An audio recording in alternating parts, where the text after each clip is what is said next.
Assalamu Walaikum. In this video, how to make a melting effect in Photopea. Let's begin. First of all, open your image.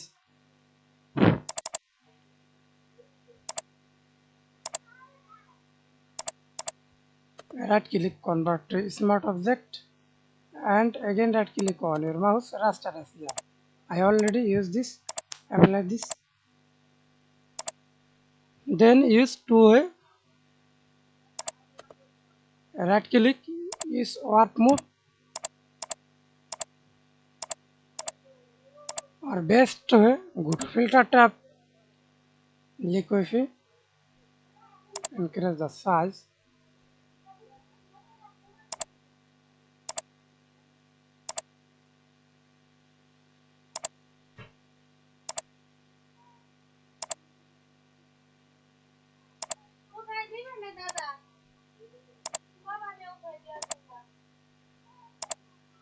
That's it. Thanks for watching video. Please subscribe to my channel, like, comment, share.